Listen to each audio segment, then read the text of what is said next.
Hi. I don't know what just happened. I know. Well, this is welcome to my life and welcome to sort of what's been happening for the last year, which has been pretty great. I mean, this is the kind of fun we have, right? If you're not having fun, why are we doing this? Exactly. Yeah. But I mean, it's kind of a serious topic. It is. Identity, adoption. It is, and I mean, we treat it that way. But you know, there's the fabric and the tapestry of life is not just one-dimensional, right? So, I mean, this is the way we kind of set it up. Is, you know, the family politics are dynamic, and oftentimes the women get into it more than the men do, and the men tend to, you know, go, okay, step away as a group. So the film is very much like that, where you know, our lead character Shannon, played by amazingly by Molly Milligan, is really, you know, she has her family here to try to figure some very important things out. And so while she's doing that, you know, people are affected by it, and people respond differently in those situations. So it's really fun to kind of play with and explore how women play with those things or respond, and how men do. I think it's awesome that this film festival has such a strong presence as far as women. So tell me a little bit about the main character.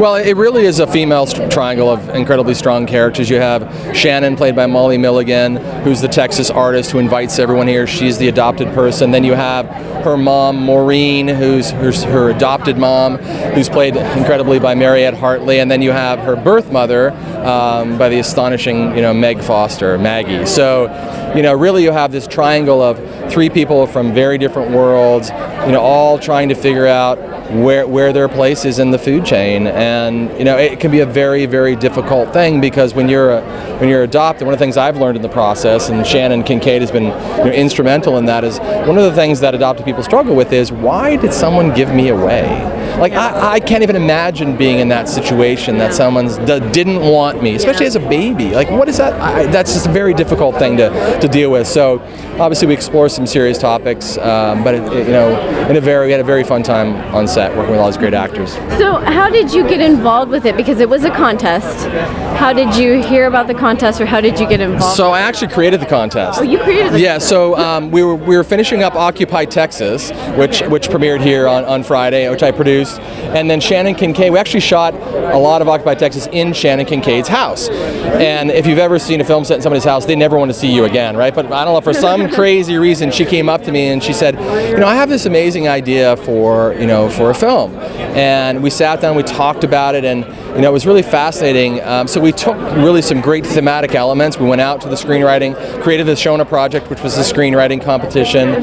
200 submissions from 26 countries around the world ultimately chose an amazing story by Chad Berry and David Longlanet, who are local writers. Yeah. Sat down, you know, really did a page one rewrite with them, very collaborative. And then we already knew we had production in place. I have a partnership with, you know, the Dallas International Film Festival to give them the screenwriting competition, because they'd never had a chance to do one. And we made a deal that if I give you the screenwriting competition, then we'll world premiere our film here.